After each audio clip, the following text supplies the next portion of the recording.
Mônica Fantin, sou professora da Universidade Federal de Santa Catarina, Centro de Educação, atuo no curso de Pedagogia e também na pós-graduação, mestrado, doutorado em Educação. Coordeno um grupo de pesquisa sobre infância, comunicação, cultura e arte, onde a gente vem trabalhando um pouco essa relação da criança com as mídias, tecnologias, as culturas infantis. Tem também o Museu do Brinquedo, que é um projeto de extensão do grupo, e formação de professores. A gente tem trabalhado bastante, não só no curso de pedagogia, mas também nas propostas de extensão que a gente faz com os professores, sobretudo da rede pública, municipal, estadual, temáticas, e alguns projetos que a gente chama projetos guarda-chuvas, que acolhem os outros.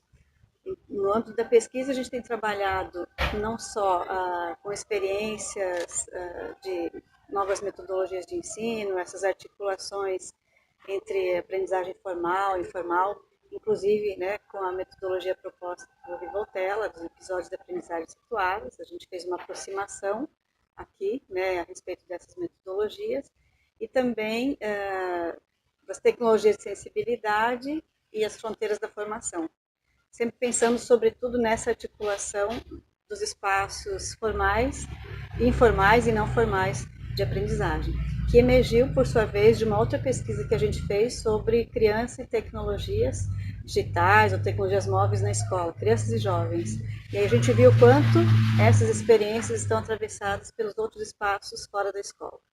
Então a gente começou a ampliar um pouco esse conceito, e essa relação da aprendizagem na escola e fora dela. Como que os outros espaços também educam, como as outras experiências também permitem a construção de vínculos, a construção e interação com os saberes, com as diferentes culturas. E aí, junto com esse projeto, a gente está desenvolvendo um projeto de extensão Arte e Cultura na Formação Universitária e no Território, que prevê exibição de filmes e discussão, tipo o Cinefórum que vocês fazem, com crianças, jovens, professores, tanto na universidade quanto fora dela, em comunidades, escolas. E aí a gente está fazendo a curadoria também desses filmes com crianças, buscando também essa mediação compartilhada. Elas escolhem os filmes também, para a gente vai discutindo, sempre buscando tematizar essas diferentes condições de infância, os desafios da formação no contemporâneo, os temas que vão emergindo dessas relações que a gente percebe tanto em sala de aula quanto fora da sala de aula, relacionando também com os temas de pesquisas que a gente orienta. E com isso a gente vai fazendo essa formação e construindo outras possibilidades. Também nesses projetos a gente tem trabalhado com o Museu do Brinquedo e também com a pesquisa da Thelma, trazendo um pouco do olhar indígena para essas relações. Então a gente fez um trabalho também com uma estudante indígena sobre a questão da infância, da formação, e aí está sendo muito interessante pensar essas outras possibilidades de construção de conhecimento a partir daquilo que o Boaventura Sousa Santos fala das epistemologias do Sul. Um outro olhar sobre essas questões, mas de outros lugares também. Retomando, então, vários conceitos, várias experiências aqui da cultura indígena, não só no Brasil, e suas diferentes etnias, mas de toda a América do Sul, a partir daquela filosofia do bem viver, que eles falam, filosofia do bem viver. Então, acho que a gente está buscando esses outros diálogos, essas outras possibilidades para entender o momento atual, que está cheio de desafio, momento de resistência, e de uma grande possibilidade de retrocesso em relação a alguns direitos já assegurados, que a gente já vinha lutando há tanto tempo para conseguir, e agora então se desenha um cenário bastante difícil no atual momento político, mas a gente acredita que é importante resistir e pensar outras possibilidades dessa resistência. Então, a gente busca essa construção de rede em vários planos, em vários sentidos, tanto na produção do conhecimento, rede com outros professores e pesquisadores no âmbito acadêmico, mas também a construção de redes com essas parcerias que a gente faz, sobretudo com os professores das escolas públicas, onde a gente faz a formação e que eles também participam dessas pesquisas e demonstram interesse em continuar essa conversa, né? Então, em termos de formação, aí essas redes com esses professores, sobretudo, que trabalham com esses temas, né, que a gente tem atuado, e também outras redes com instituições culturais, né, às vezes com ONGs, com organizações, né, não governamentais, ou com produtores culturais, pessoas às vezes interessadas, né, em trabalhar nessa perspectiva, e acompanhando, por exemplo, um pouco esse trabalho com o Padre Wilson, né, que a gente tenta aproximar e já desenhou alguns projetos, e já, por exemplo, já fez pesquisa aqui na escola, né, Montserrat, e as crianças, os professores também já participaram de outras pesquisas com formação, e quando se percebe esse espaço, né, de diálogo, esse interesse, essa motivação em continuar essa conversa, daí a gente busca consolidar essas parcerias. Né? E também outras parcerias, como, por exemplo, a Barca dos Livros e outros centros de cultura infantil de outras cidades, outros lugares, né? Outros movimentos. Agora a gente tem trabalhado um pouco também com esse conceito de ecopedagogia, né? De conhecer comunidades alternativas, assim, que buscam, né, alternativas para diferentes questões que a gente está enfrentando agora, desde as questões ambientais, ou da economia solidária, ou de outras perspectivas também, né, de transformar o ensino, né, de mudar um pouco aquele modelo hegemônico de escola, de relação, de construção de conhecimento, buscando outros tipos, né, de relação que se constroem nessas interações. Né? Então, muitas vezes é mais importante essa construção de vínculo e criar esse espaço de encontro, de diálogo, para poder pensar outros processos formativos, né, dentro ou fora da universidade, mas sempre, né, se relacionando com esse âmbito, né, que interessa também para a universidade pensar e poder conhecer essas outras experiências, né, não só para participar, mas sobretudo para refletir, para construir e até mesmo dar visibilidade às boas práticas, né, que muitas vezes a gente conhece, mas que ficam no âmbito mais daquela singularidade, daquela experiência.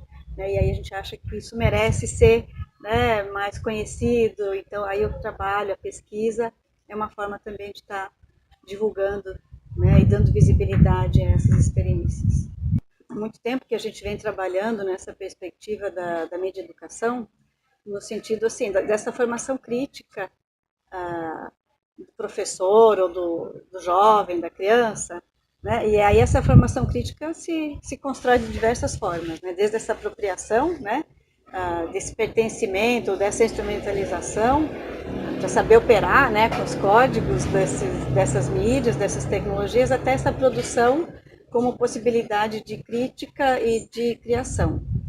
E a gente sempre buscava enfatizar, então, esse poder, esse sentido assim, do empoderamento, né, do como as mídias ajudam, né, então, a expressar, a compartilhar esses saberes, né, mas de uma forma responsável, né, consciente, se possível, né, crítica e criadora. E muitas vezes a gente enfrentava dificuldade por parte dos professores, que alguns resistiam porque não sabiam usar, não queriam, e outros porque tinham certos receios, e aí depois foi feito todo um, quer dizer, ao longo, né, desses anos foi feito todo um trabalho para o uso, né, dessas mídias. E aí elas entram agora na escola, fazem parte, né, dessa dinâmica, porque não dá para ficar alheio, né, faz parte da cultura, né, a cultura digital hoje está na nossa vida, não tem como não trabalhar com isso, né. E nos últimos anos, sobretudo aqui no Brasil, com esse movimento de muito, né, enfim, até difícil definir, né, o que aconteceu desde 2013 para cá, né? Mas enfim, as mídias tiveram um papel fundamental, não só as grandes mídias, as grandes corporações, né? Mas às vezes os diferentes aplicativos que possibilitaram outros tipos de interação. Essas interações, então, o que aconteceu? Muitas vezes essas notícias falsas, né, fake news, vão se espalhando e aí esses registros que vão se fazendo e sendo editados e comprometendo, né, muitas vezes boas práticas, então, revelando então o uso muito inconsequente, né, dessas mídias. E aí os professores vieram nos cobrar. Vocês sempre falavam para a gente usar as mídias, né, com as crianças, tá? Agora elas estão usando as mídias para nos delatar. Porque houve todo um movimento, sobretudo né, conservador, que pedia para que os crianças, os jovens, todos filmassem as atividades dos professores, e quando tivesse algum discurso político, ideológico, que fizesse a denúncia. Então, os professores agora recuados, né, falaram, nossa, então a gente queria um uso emancipador, né, do empoderamento, só que a gente foi vendo que estava sendo feito um uso para delação. Né, e aí recua, então proíbe agora o uso dessas mídias. Né, só que isso na escola, mas fora delas as crianças continuam, os jovens continuam usando.